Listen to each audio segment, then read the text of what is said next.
All right. So, who we are at Culture Community, we are really a group of people passionate about culture, how we can be great leaders in our organizations and in the world at large, how we can be intentional about how we're building cultures, and then the community aspect of building those relationships, getting to know one another, relying on each other, and sharing information and ideas. So, this is really a space to not only learn and develop and grow for yourself, but you can take these takeaways back to teams and people that you work with, connect with each other. We'll include a lot of conversation. You can throw things in the chat, but be inspired and activated to make positive change in the world. So, we're excited that you're here. And I love this photo of us. The confetti is truly authentic. We live it, we breathe it. Well, maybe not literally, but it's around. I might have confetti in my lungs. I don't know. So we meet online monthly, and next month's event will be Leading Change with Confidence.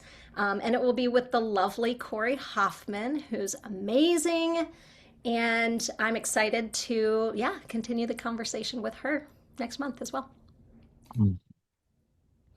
So we are the Perk. We're a leadership development studio based in the Madison, Wisconsin area, but we work with organizations all over the United States and also globally. We really focus on helping you build a leadership bench that starts with the middle layer. And so you'll see some of our amazing organizations and partners that we work with. But really, the thing that they have in common is they really know that their middle managers are not only worth investment, but desperately need it. We know that middle managers are the linchpin of the organization. They're translating strategy from the top down into the daily tactical steps of a team, but they're often underdeveloped. They're feeling very overwhelmed. We've seen the headlines in all the articles, all the commentary in the industry, and then overlooked too.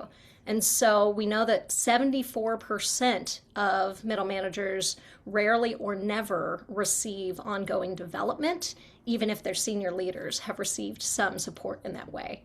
And burnout is huge. We also know that middle managers, often there's flight risk, or when surveyed, a lot of them go, you know what, my life was easier when I was an individual contributor. And so we want to prevent that. And so that's part of why we've put together our middle manager protocol, because the training that really transforms people needs to be customized so it can be real for their real world. It needs to be scalable across organizations and really engaging. So if you do not know us, we are not about kind of one shot of inspiration. We do want to bring enthusiasm and fun, but also it's got to be real and it's got to make an impact. And so we want all of those things.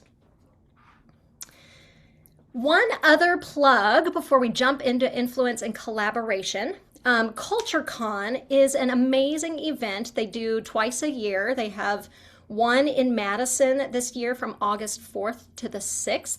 And then they also have an typically on the East Coast version later in the year. But if you are interested or you were already planning to come to CultureCon, we have a discount code. So you can put in the Perk 20 if you're interested and come join us. We'll be there. We'll say hi. We'd love to meet you in person and hang out. And it's going to be, I believe, at the Edgewater Hotel, which is fantastic. And so, yeah.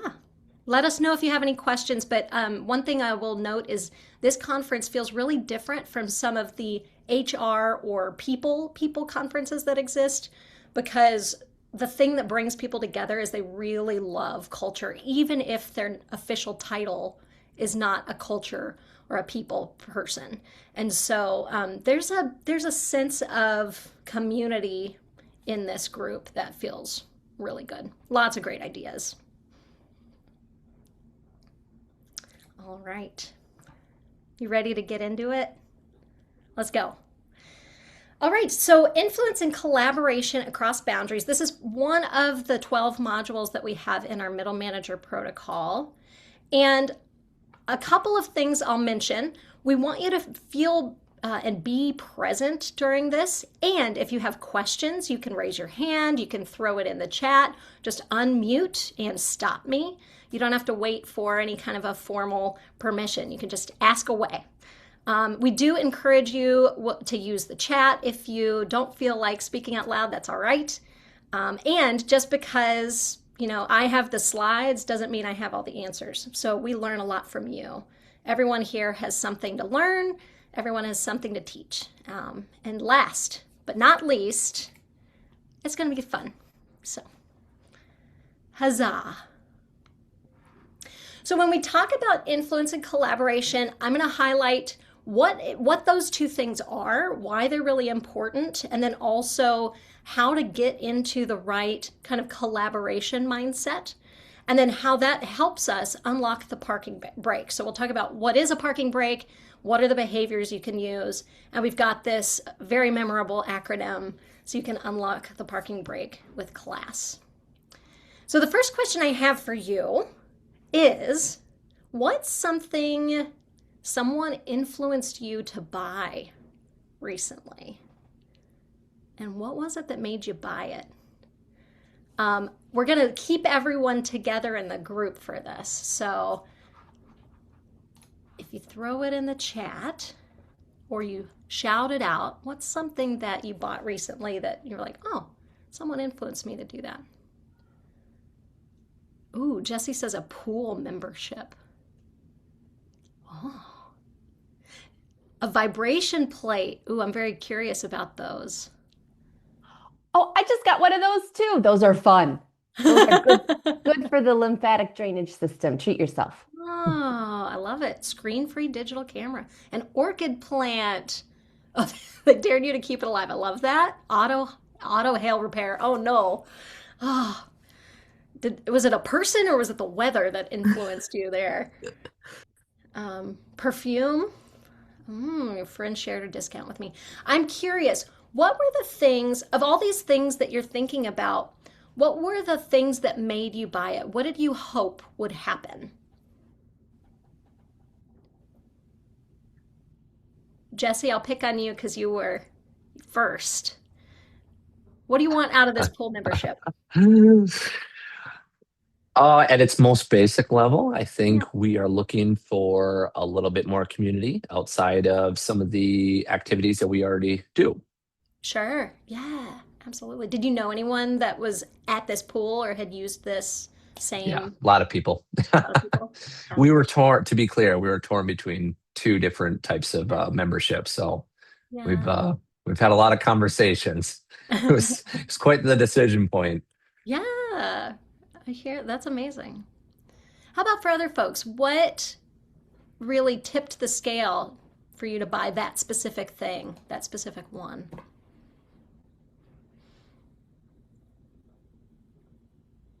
I'd always wanted to buy a motorcycle, but it was like it's a classic bike made in India from the 1900s, kind of a British manufacturer that was licensed there. So it's really classic shape. But I was scared of riding. I just didn't know how to start, and so I just Hmm. left it there for like maybe decades, if you will. And then I was chatting to my pastor, and he said he rides, and he said, "Oh, there's a super easy course. Within 2 days, it'll take you from zero to maybe not quite hero yet, but zero to riding in just 2 days." And just lowering that barrier tipped me Hmm. over the scale. Sure. Oh, yeah, just knowing where to start. I love that. I love that. So, one of the things to know is we're not talking about necessarily these types of influencers. I think we could all point to someone who's a little famous, at least online, and really sells products, right? Or experiences. But the idea is that we all benefit and rely on each other when we're trying to influence people, especially within our organizations, and collaborate with teams. And so, the way that I like to think about the difference between influence and collaboration is when we think about influence, it's really trying to affect the way that someone thinks and acts. It's the ability to shape what are the results we're getting here. And it doesn't really require formal authority. I know that sometimes if you manage people or you have more formal chains of command within your organization, that sometimes you have the capability of saying, this is the way we do things here. If you want to be part of this team, this is part of it. So this is different than dictating or prescribing the choices or the actions that people do. This is really about how do you get them to choose to go with you down this path. And then with collaboration, this is really how you are working with other people on a shared output, a shared product or project. You're creating something together. And this really requires alignment with the clarity and decisions of what does success look like? Where are we going? How are we going to get there? And it's a result that you can't just achieve by yourself, only you sitting at your desk. And so, if I were going to summarize it, influence skills are about helping people understand here is the direction I recommend we go. We should go there. Collaboration is about let's build this direction together. And so the way I like to think about it is influence, really, when you're very good at it, is turning conflict or differences of perspective into collaboration. And one of the things that felt very intimidating to me, especially early career and as someone coming out of school where formal authority was to be respected and followed, is that suddenly when you take away that safety net of that formal authority, it felt scary to try to convince people, I promise I know what I'm talking about, or I promise I have a good recommendation. And so when we shift that mindset into this can be a collaboration that helps to move us forward. It's kind of the first step to getting on that Indian motorcycle. So one of the mindsets that we really need to shift into is if we're thinking kind of individually, what is the influence I can have by myself? One of the ways we can think might be I'm only valuable if I'm the expert and I have all the answers. I must convince them I'm right. There's a sense of urgency there. But what we really want to do is shift into a collaborative mindset, which is we will come to a better solution together. Or maybe an example of individualism is I've already made up my mind. I'm right. There's nothing you can say to change it. We can shift into something that's more collaboration oriented, which is I'm open to new ideas. I'd like to hear more about your perspective. There's an element of curiosity there. Maybe I can learn something new. And so one of the things we're going to talk about is in the takeaway sheet. So Steph helpfully put a link to a digital workbook in the chat. You don't necessarily need it for any of the activities, but it's a nice to reference if you'd like to download that or reference it after. But you need these skills because in organizations, teams are more cross-functional than we've ever been. You may have seen this visual with some of our other training sessions that we do. But it used to be that when you were in a hierarchical organization, people had a very clear job role. They had a very clear department or team that they worked in. And primarily, they worked within their team, and then they would escalate or work with their manager, and then their manager was the one that would have the relationships across the top. Now, with technology, post-COVID, we've got remote and hybrid cultures. We are, even if you are in person, the organizational structure is such that people do a lot of different job responsibilities. They have a lot of impact. If you're in a project management or project-oriented team, you may be trying to do big things with big budgets without formally managing anyone on that team. And so we're more cross-functional. Teams are really just a collection of people working on the same transparent goals and projects. And you really need a sense of that shared culture in the middle. Also, being able to influence and collaborate really boosts your own impact. And so 86% of employees in leadership positions really point to collaboration as the reason that something in the workplace failed. We didn't have great collaboration. We couldn't communicate. There was too much friction. 75% of people value workplace collaboration as being very important. So it's also something that we in our roles see as important. And it also drives innovation and productivity really significantly. So I'm curious, does anybody want one of these things for themselves or for their team? Anybody like, nope, I don't even care. Nadia's like, yes. I love the exclamation points. Yeah, me too. Absolutely. These also will level you up personally in that when you are interested in growth within an organization into more and more senior level roles, it's all about executive performance, which is not just what can you do in a day on your task list, am I checking things off my to-do list, but it's really about how am I influencing the results that we're getting, the decisions that are being made, and the impact at that leadership level. So suddenly you're getting things done through others. And even if you have direct reports, you need influence in that way to help people navigate change, which is constant, to get buy-in, all of these things. It's also about your presence. So how you can do this with some calm, with some credibility, with confidence, just the way you show up every day with your team and people that you work with. Okay, so scale of 1 to 10.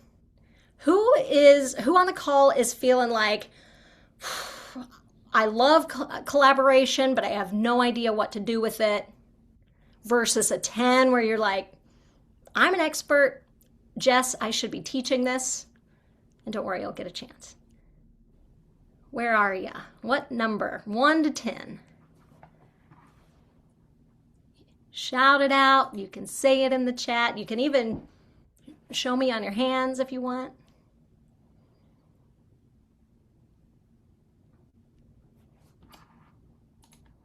Okay, yeah, seeing a mix here. 5, 6, 6, 7, 6, 7. Oh no, the youths have gotten to me. 4s. I like the half scores. I appreciate that, Lori and Wendy. Okay, yeah, so we're kind of somewhere in the middle. Okay, yeah, I see Jesse. No 10s? What? Yeah, absolutely. Well, the good news is there's always an opportunity to grow, to build this. Even if you are on like the 9, 10 scale, that's all right, because we work with people and things are always shifting. So I like to introduce this concept of the circle of control, influence, and concern. Has anyone ever seen these? Okay, Wendy's like, yep, Stephanie, yeah. Yeah, absolutely. So when we think about how we operate in the world, there are the things that we can very directly control as an individual. Those things are in this red center circle. Things like our mindset, our thoughts, our responses, how we approach things, the decisions we make, the boundaries we set. When it comes to influence, that is outside of our direct control, but the choices we make, the actions that we perform, can shift or massage how other people might think about us, our relationships, our friendships, others' opinions. And then there's this wider circle, which is all of the things that concern us, which we can't influence directly at all. So it could be others' moods. You could be really great at influence, and you will still never be able to control someone else's mood. You can maybe influence it or create an environment that helps them choose a certain mood, but ultimately they're the one in the driver's seat.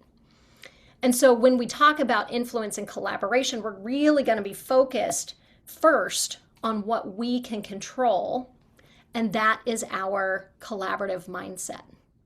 So shifting into, okay, rather than I need to be right and I need them to choose what I choose, start with, I can share my perspective, and this can be a win-win. We can both win together.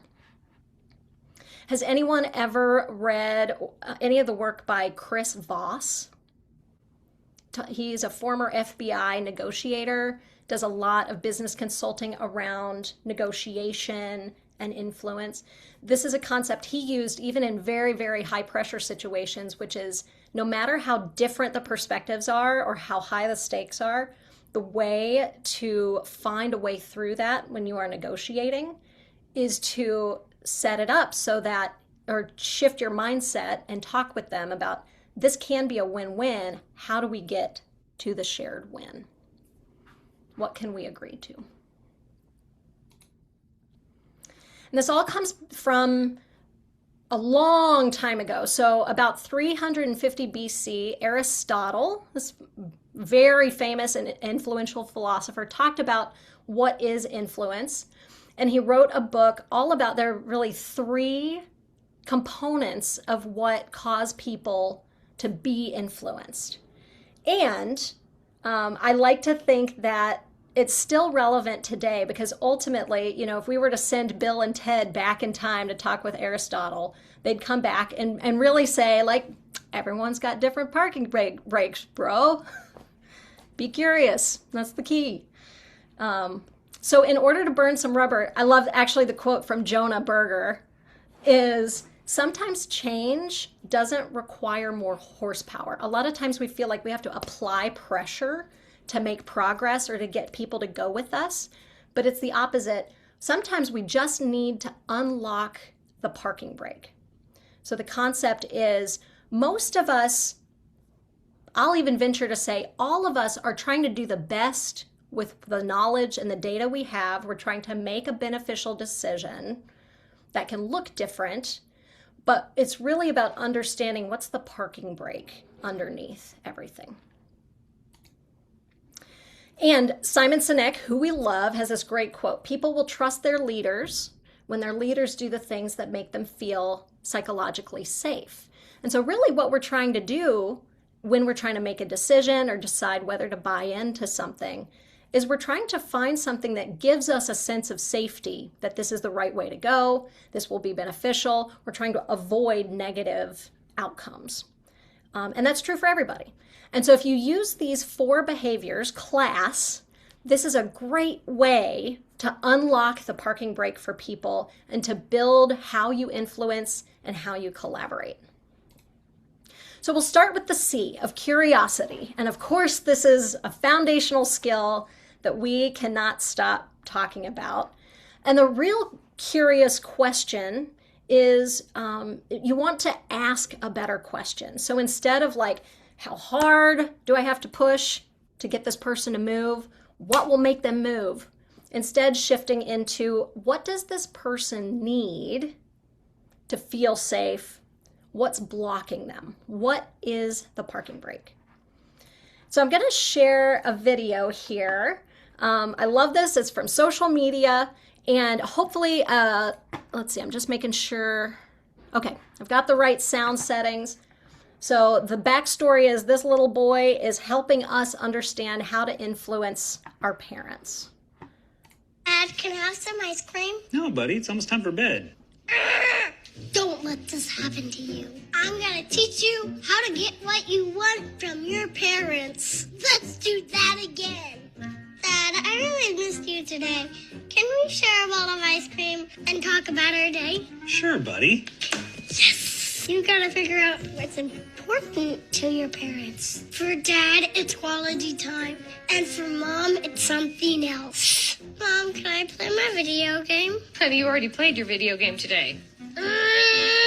Let's do that again. Mama, can I do that for you so you can take a nap? That is so sweet of you. Yes, thank you, honey. Thank you. I love you. And when I'm done, I'll gladly play my video game. Just because it works for me doesn't mean it's gonna work for you. You gotta figure it out yourself. Got it? Got it. Go get it. Hey, Dad, will you play with fire? What? Beginners. As the mother of a couple small children, this really hit home for me. was like, I sure will take a nap while you play hours of video games. Okay, so pop quiz. What were the parents' parking brakes here? What was keeping them from buying in at first?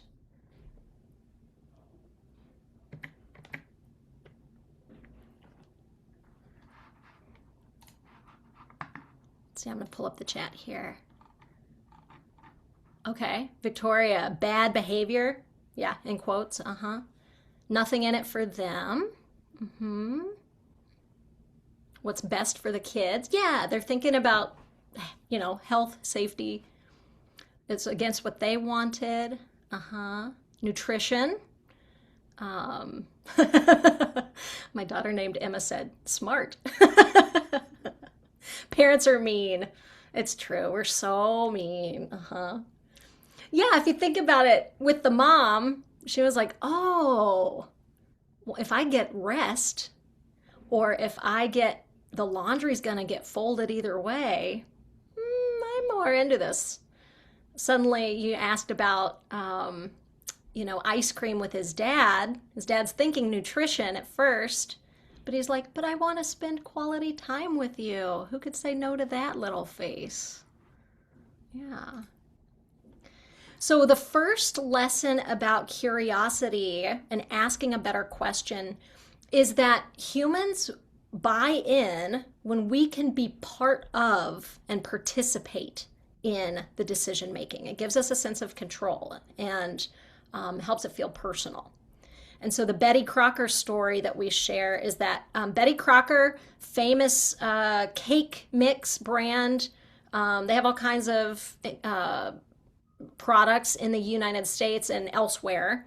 But when they first created the recipe or the boxed cake mix, it did not sell well because all you had to do was add water. And what they uncovered was that when they adjusted the recipe so people could bring an egg, it felt more homemade. And what they realized was people wanted to feel like they had made this homemade cake, even if the effort was decreased because it was a mix. And so that has been used throughout many industries to help explain that when people can bring their input, their ideas, or their questions, they feel a sense of ownership, they have greater buy-in, and there's also greater shared accountability where they're also part of it. Another way to put it is people support what they helped build. So when you can use your curiosity to invite them into the conversation, you can identify their parking brake. And if you've ever been through certain behavioral assessments like DISC, where it's trying to help you understand people's default ways of communicating or how they are influenced, how they make decisions.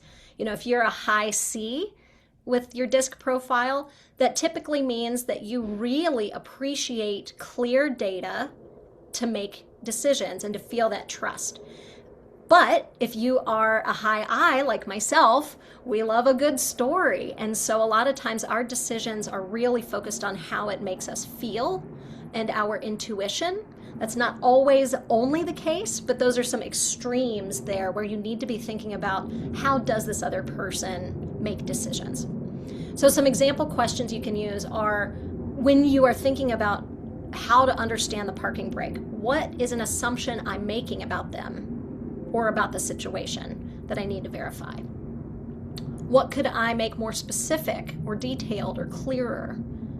Sometimes we give too much data, and if the other person does not need that data or can't understand the story there, it can be confusing. And so all the research we did, if we just dump it in someone's lap, it's overwhelming, it's too much.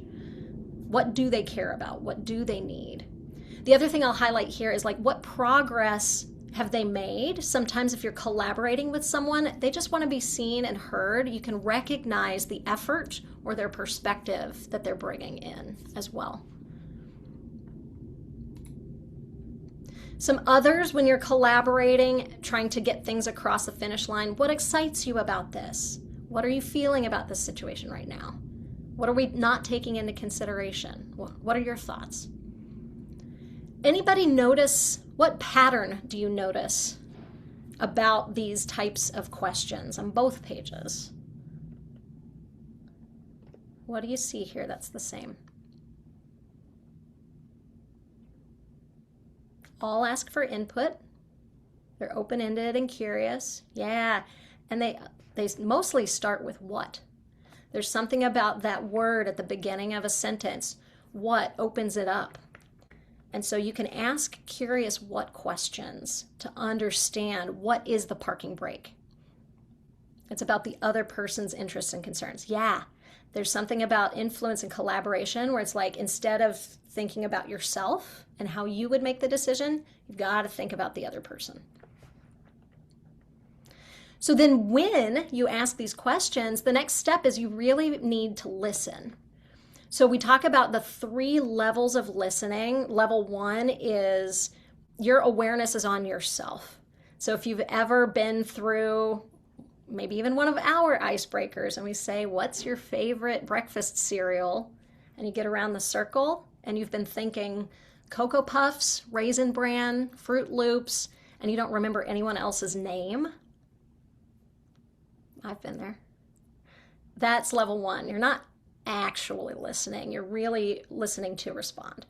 Level 2 is where you're focused on the other person, but only their words, only the very specific things they're saying. And so you're missing out on a lot. And so level 3 is where you want to be when you're trying to understand parking brakes and facilitate this influence and collaboration, because you want to pick up on their body language, the unspoken things, their tone. We use the flashlight metaphor because when you are in level 1, it's kind of like shining the flashlight on your own face. The focus is here, it's over here. But when you're in level 3, it's like not only shining the flashlight on them, but you're also just like turning on a brilliant lantern that reflects the light and you can see them in 3D way better when there's more light in here. So a couple of pro tips when you're trying to influence, when you're trying to understand parking brakes and then adjust your approach, you need to notice that body language and call it into the conversation. So an example might be, ooh, I see you're nodding your head. What are you thinking? What's coming up for you? Or if they pause, you might say, I noticed that you paused there. Am I sensing hesitation?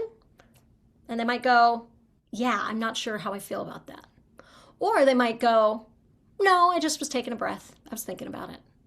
But you won't know unless you listen and give them a chance to clarify for you what's going on. You'll see we do this a lot in our sessions, and this is also part of why we really encourage cameras on in remote and virtual situations. If you are trying to collaborate with someone or influence someone and you're only on audio only, you are really limiting your ability to build trust and to make progress there. Sometimes in certain organizational cultures, it's just the way it's been, and you can do what you can with audio only, but there's a lot that you'll miss if you don't get a chance to either be in person, to visualize. We also have another pro tip. I can't remember if I added it in, but using audio messages when possible. So if you have Teams or Slack or some other kind of messaging platform, or even text messages, you can audio when you want to make sure that someone hears your tone as well. You can also repeat back. What I'm hearing is blank. This helps them feel validated. And then you could say, is that right? So you're constantly checking in with them. You'll notice curiosity and listening are this loop that we're constantly doing. And that is really what will help people feel like you actually heard them, you actually understood them, and that you are coming together. You're slowly closing the gap, or sometimes very quickly closing the gap to say, oh, yeah, we're aligned. I know where we're trying to go. When you build on those, and actually I'll stop here. What questions do you have about the curiosity or the listening components?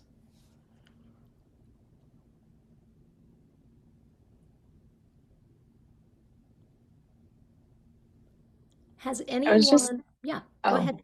I was going to say, I was just going to type something up, and maybe this is too long for this, so let me know. But I'm kind of dealing with something where I'm trying to influence someone right now because we have a client that has kind of dwindled. We had an account manager on, then they left. Yeah. So revenue's kind of dwindled, and we've allowed the media buyer to kind of take that account management seat. He actually knows this person from like a previous work time. So we were like, that's fine. But now we've got a more robust team. So we're trying to like build it back up, get right people in the right seats.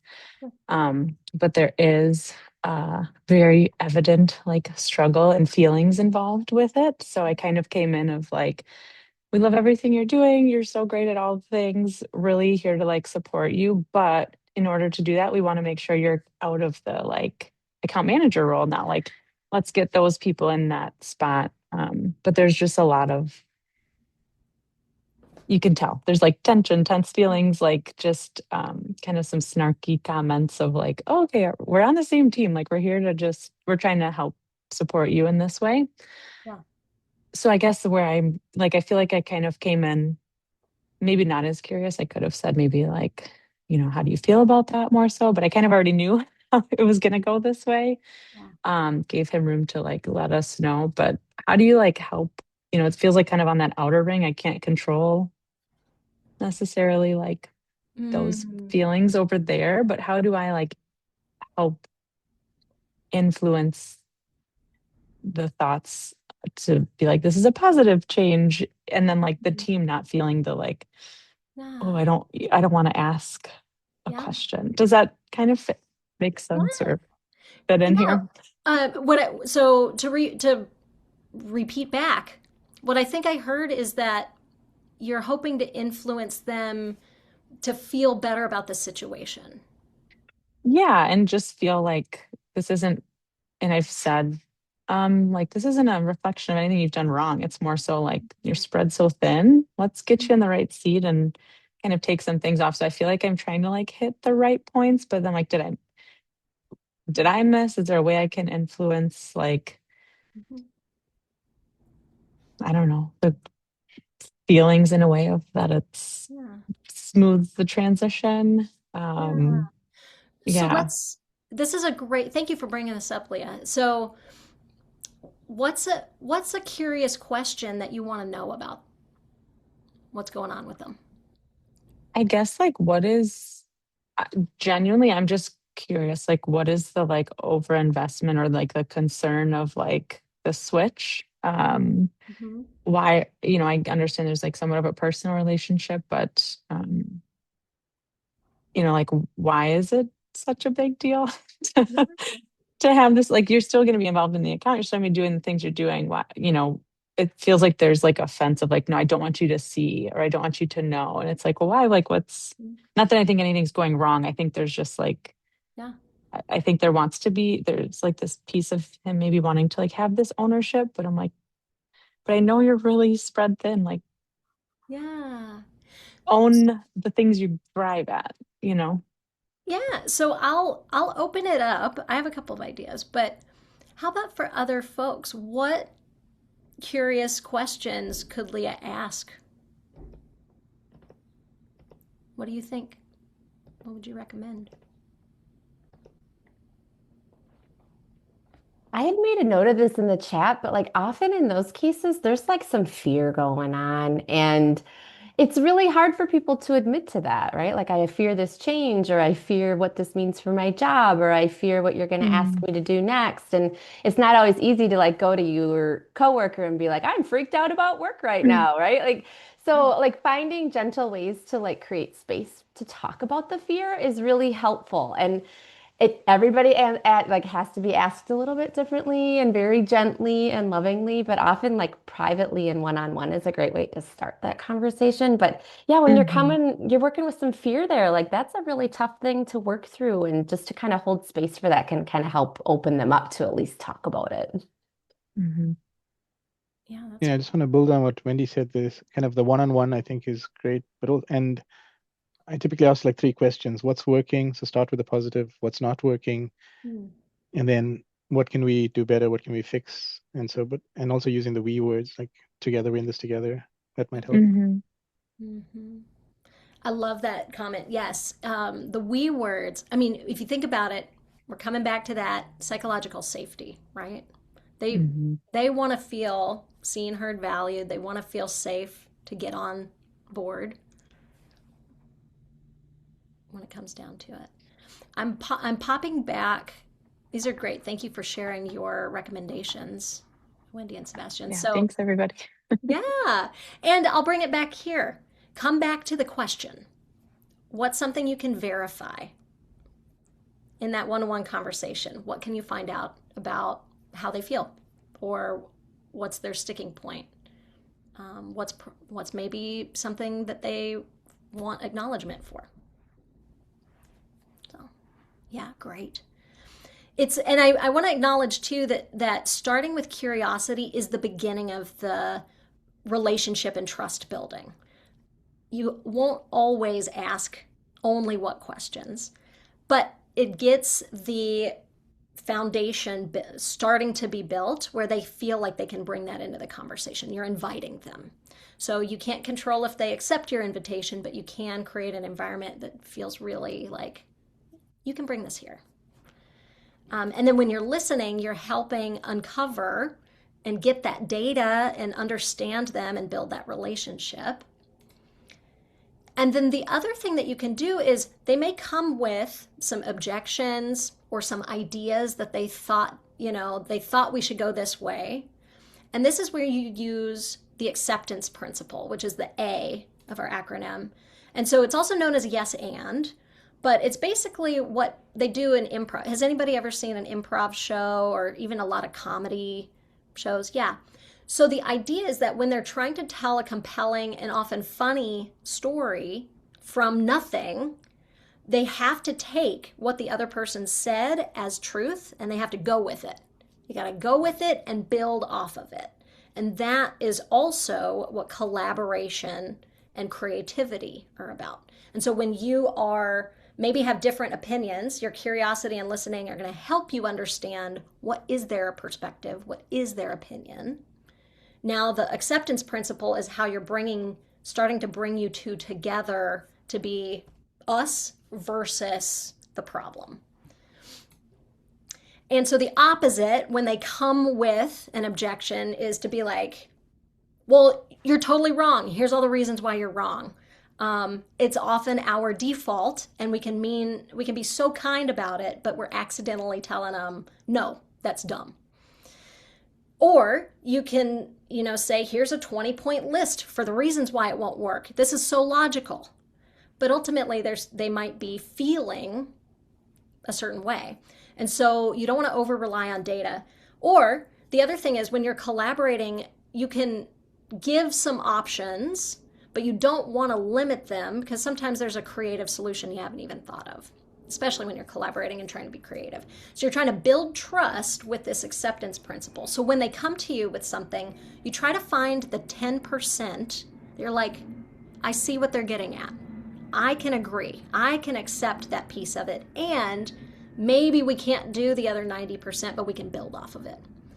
So a way to say that in a conversation is, ooh, what I like about that idea is, and find that kernel, validate it, and use the word and, build off of it. So an example might be, they come and they say, well, I should be able to do this role and 3 other roles simultaneously.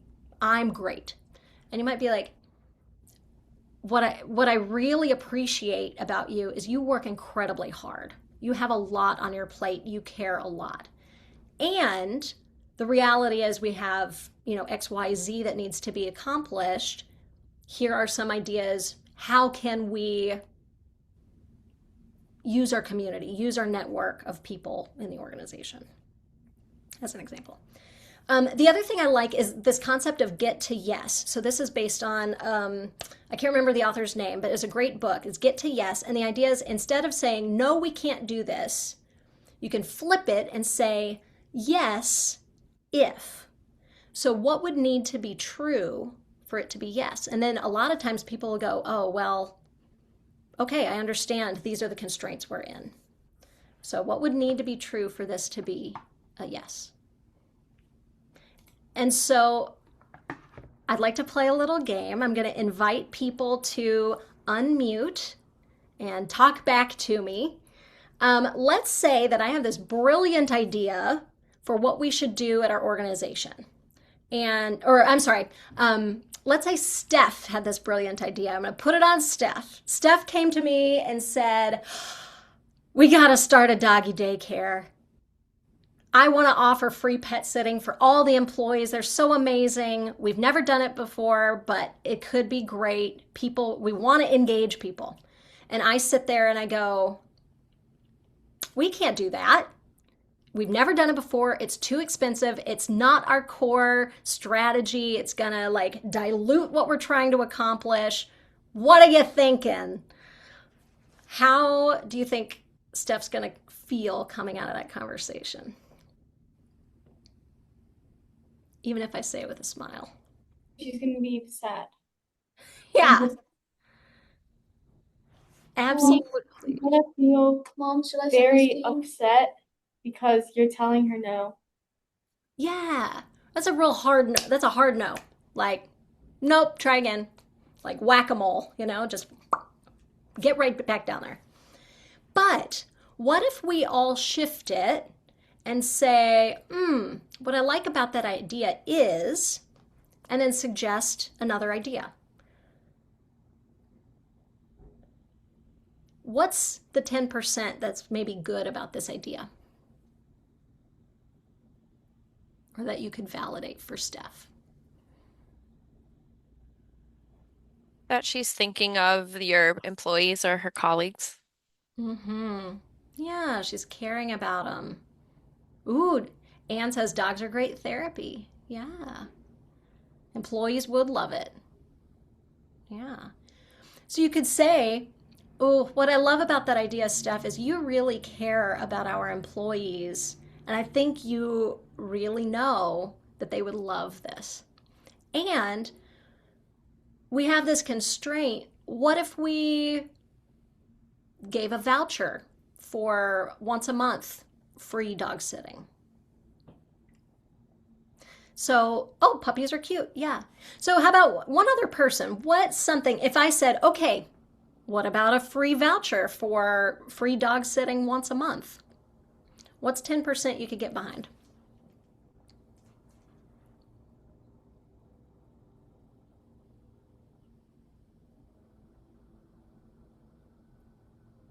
Ooh, yeah. Sebastian says partnered with a local pet sitting company or a nonprofit that does that.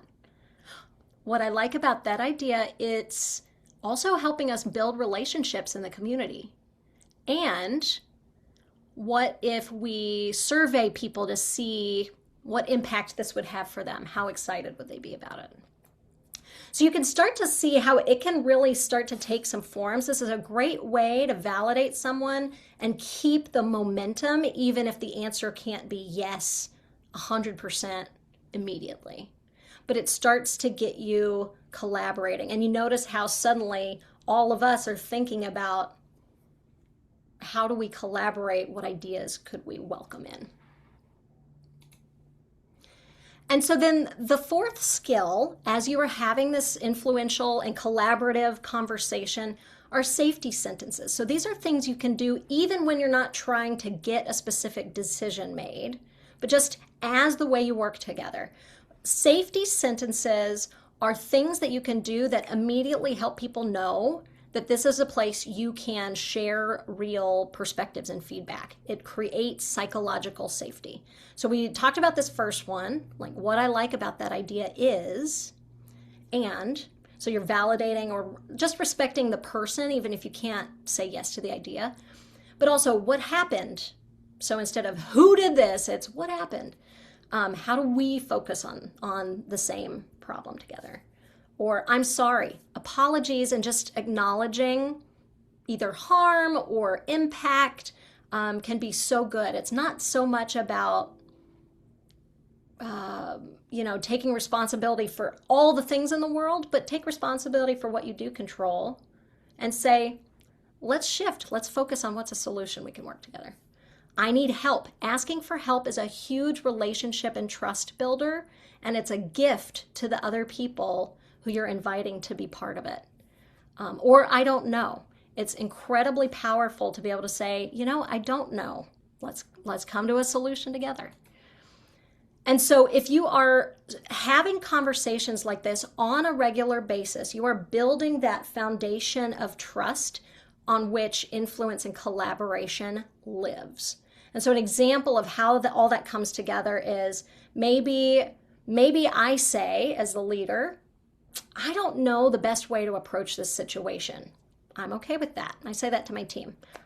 I don't know where we should go here. That's a safety sentence. Then I can use my curiosity. What ideas do you have? And then they bring ideas and I accept the portions of them. I use the acceptance principle and I say, what I like about that idea is, and we build together, we collaborate together. I use my level 3 listening. Tim, you're nodding your head. What's coming up for you? What do you really like about that? So I'm like inviting conversation and repeating back. What I'm hearing you say is, you actually don't have a dog, you have a cat. So whatever our situation is, we need to consider people with cats. And then acceptance. What I like about that is your perspective helped us think more broadly. So suddenly you're using these skills and the more you practice them, the better the trust becomes. Now, the other thing that I really like, and this is when you do have a decision that you're trying to get made, and you don't have the authority to make the decision yourself, although this can be still a very good thinking or thought process. Has anyone ever heard of an S-bar? Do you know what an S-bar is? Some organizations, I used this many years ago at a very large organization, and it's an acronym. It stands for situation, background, assessment, and results. And especially when you are putting a decision in front of a stakeholder or a decision maker, and this could be a senior leader, you can start to think about the situation in a way and present the information in a way that will help them make a very strong decision or ask the right questions so that you can collaborate and come to an agreement together.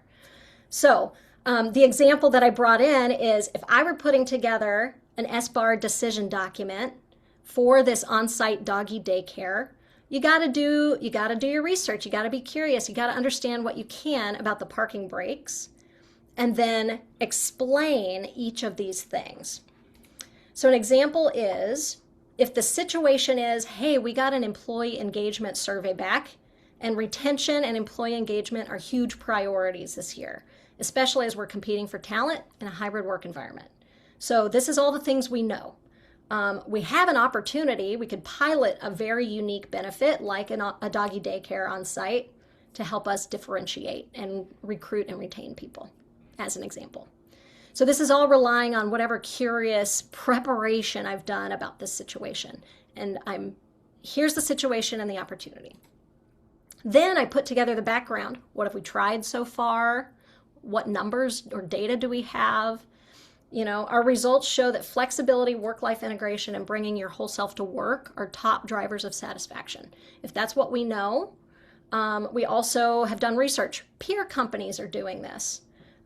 Previous engagement initiatives have focused primarily on professional development, so it's a little different than what we've done in the past. So you paint the background, again, based on what you know about their parking breaks, and then you put together what is your assessment? What are the things we could do here? This is the acceptance principle, hopefully, that you've used with your team. Option 1, we could do it on site and we could staff it fully. Option 2, we could do like a light model, which is like bring your dog to work.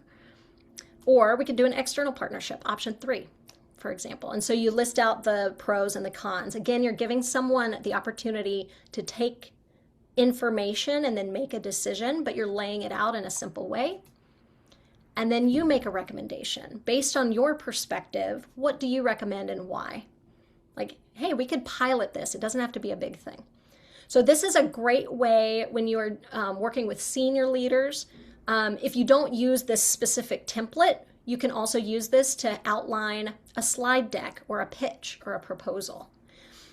And so Steph has dropped this example in the chat. But a couple of things to know. I know we're right at 9 or a little after 9:30, but make sure that you are inviting that collaboration to help get ideas into your presentation or your decision document. Make sure you're unified and you're all aligned. So collaborate first, then go and influence together, and equip people to tell that story as well. You're offering options and trade-offs. And trust is everything here. So keep depositing into that trust bank. And when you need to make a decision or get someone to buy in, you have a bigger bank account balance there from which to withdraw. All right, a couple things. Congratulations. You have what you need to start building your influence and collaboration journey. If you really want to work on this, I'd love to have you make a plan. What's one skill that you'll use to build influencer collaboration in the next 7 days? Write it down. If you want to hang out for the next 15 minutes, you can write it in the chat. As far as awesome. Oh, class, yeah. Focus on curiosity. That's great, Nadia. One other thing, we do have a QR code. So if you want a QR code and an AI tip, you can use this prompt with whatever AI tool that you use to role play, to help you think through creating an SBAR document or thought process for your proposal. You can help it brainstorm based on what I know about this person, what parking breaks might they have. So you can scan that, download it, use it, and keep the learning going.